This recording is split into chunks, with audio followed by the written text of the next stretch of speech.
Freeway Phantom case were a series of serial killings that occurred in the early 1970s. Between April 1971 and September 1972, 6 black girls, aged between 10 and 18, went missing in Washington, D.C. When there were no consequences for murder, the Phantom only became bolder and more ruthless. When kidnapping the 3rd victim, he made her call her family and tell them that a white man picked her up and she's heading home in a cab. In the pocket of the 5th victim was a provocative note that read, "I will admit the others, when you catch me if you can." Faced with these young lives, the police department, which was almost entirely white at the time, asked the victims' families prejudiced questions. Why were they on the streets at night? Why were they dressed provocatively? In that period of severe racial discrimination, the color of the victim's skin was one of the key factors hindering the discovery of the truth. Nearly 50 years have passed. Forensic technology has advanced significantly, resulting in the arrest of several serial killers whose crimes had previously gone unsolved. However, due to the mistake made by investigators, forensic evidence and case files were accidentally destroyed. So, the Freeway Phantom case, the first known serial killer case in Washington, D.C., remains buried deep in the archives to this day. Who's the Phantom? What's his motive? No one knows the answers. The first victim of the Freeway Phantom case was Carol. She lived in a community in Southeast D.C., was one of 8 children in her family, raised by a single mother named Thompson. On the evening of April 25, 1971, Carol was sent by her sister to the 7-Eleven, half a mile away from their home, to buy some food. But a half hour later, when she should have finished her shopping and returned home, she did not come back. With each passing second, Carol's 7 siblings and Thompson became more and more anxious.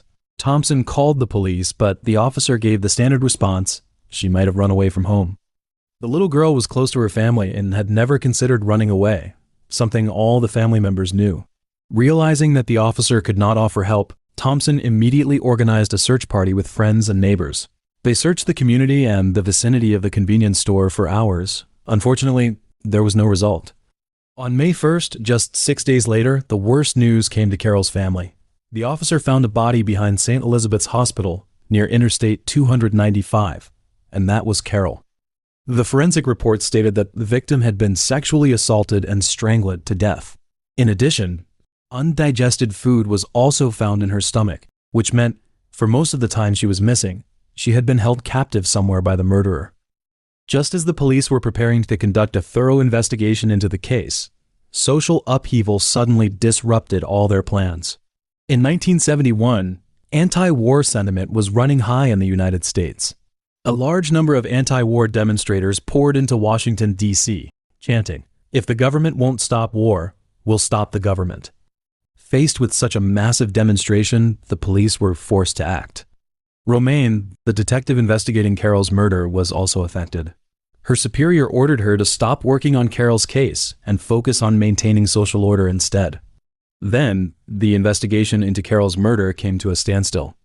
More than 2 months later, an officer found the body of a girl on an embankment near the Interstate 295, just 15 feet away from where Carol's body had been found.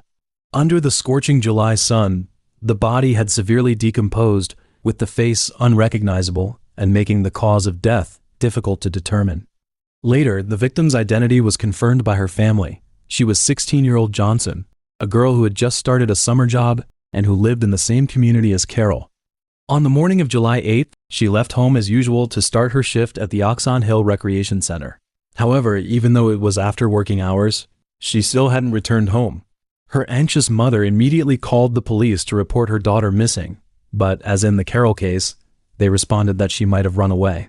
Following Johnson's death, Carol's family was certain that the police would uncover more information about Carol's murderer.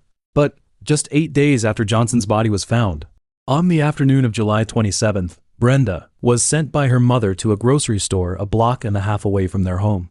However, by the time it was completely dark, Brenda still had not returned home. Worried that Brenda might have got lost, her mother went straight to the grocery store, leaving Bertha, who was 7 years old, and their stepfather at home. At around 9:20 p.m., while waiting for her sister and mother to return, Bertha received a phone call. It was Brenda, saying that a white man had picked her up and she is heading home in a cab, but she felt that she had left Washington, D.C. and went to Virginia. Several minutes later, the phone rang again. It was the stepfather who answered.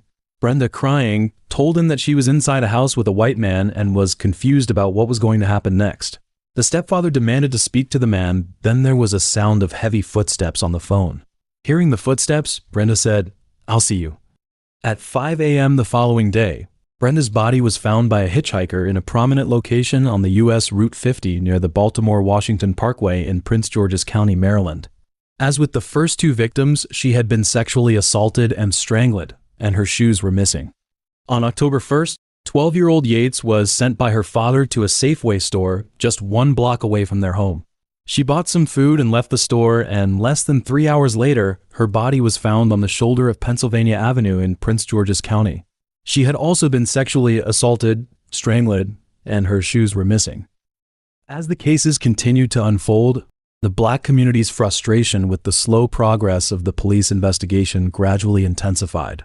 The tense atmosphere was further exacerbated by media coverage, with newspaper headlines filled with questions about the cases.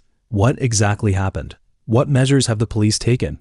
Some media outlets began to speculate that these murders might be the work of a serial killer who used Interstate 295 to track down his victims and escape, as all the victims were found near the freeway. So they called the murderer Freeway Phantom.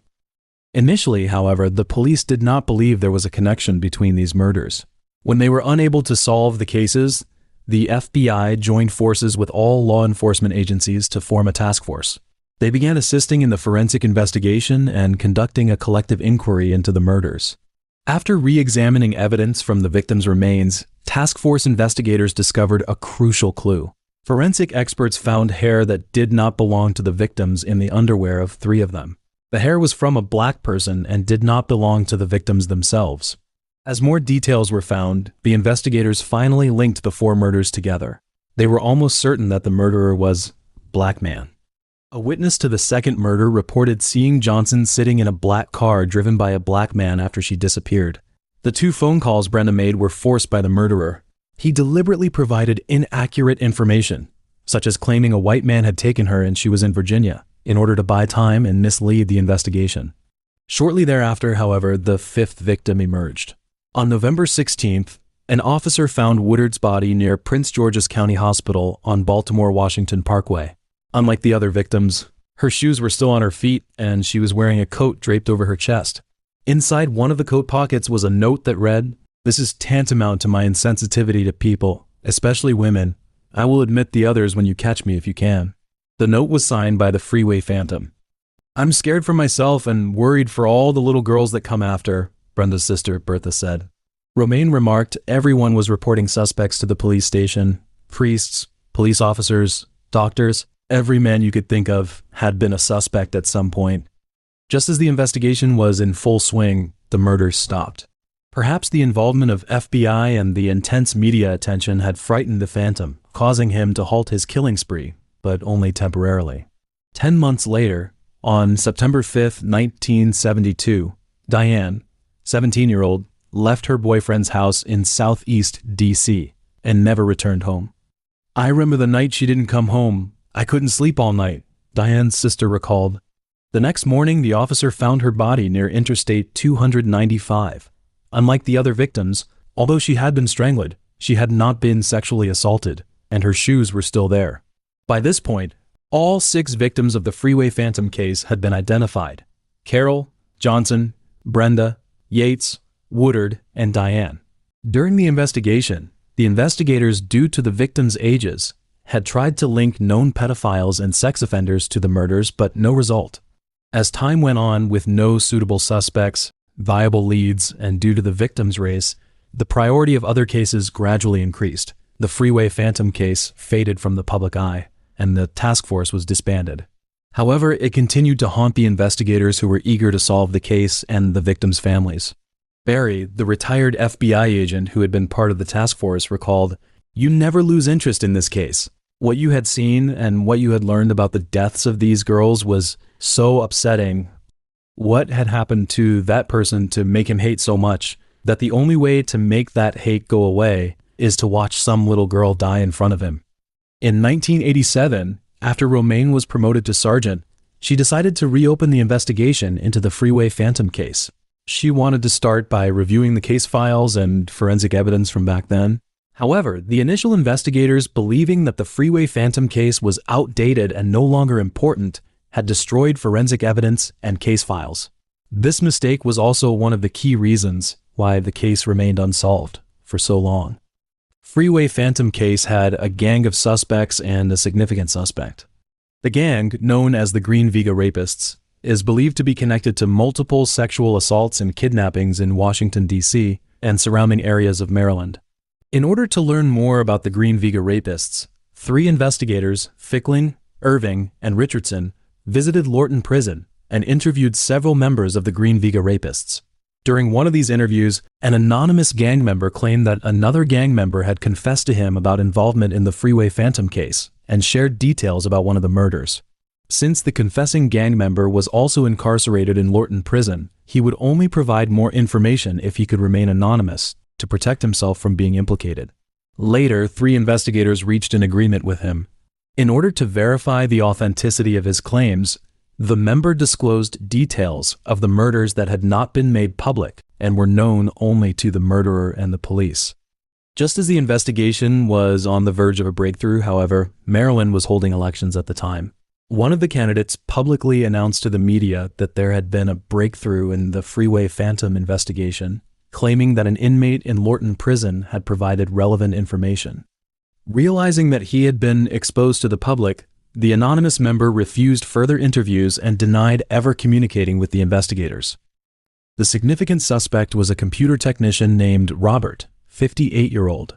In March 1977, Robert was charged with kidnapping and raping a woman at his home in Washington, D.C. Subsequently, an investigator named Davis interrogated him and found that he had been previously charged with multiple murders.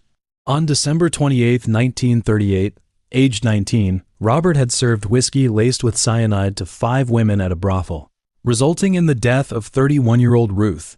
2 days later, on December 30th, he stabbed another woman, 26-year-old Elizabeth, at the same location. After his arrest, Robert was detained at Gollinger Hospital for psychiatric observation. There, he broke free from his restraints and attacked 3 orderlies with a chair. In April 1952, he strangled 42-year-old Lavra to death. Robert was suspected of being the Phantom because he fit the FBI's behavioral profile and had been charged with multiple murders. In 1990, an FBI criminal analyst completed a behavioral profile of the Freeway Phantom based on old case materials and conversations with investigators. The profile indicated that the murderer was most likely a psychopathic woman-hater, aged between 27 and 32, who had possibly lived or worked in Southeast D.C., and was likely to have been acquainted with several of the victims. The behavioral profile seemed tailor-made for Robert. He was psychopathic woman-hater, and his daughter was friends with some of the victims. But his modus operandi was entirely different from that of the Phantom. He used poisoning, stabbing, and strangulation. His choice of victims also differed. The women he killed were all over 20 years old. More crucially, after the Freeway Phantom case began, Robert was investigated and polygraphed, and his backyard was searched by the police, but no evidence was found. Freeway Phantom case, the only way to crack now would be for someone to come forward with new information or for usable DNA to be found, and then the same techniques used to catch the Golden State Killer, modern forensic genealogy, could be employed to apprehend the long-hidden Phantom.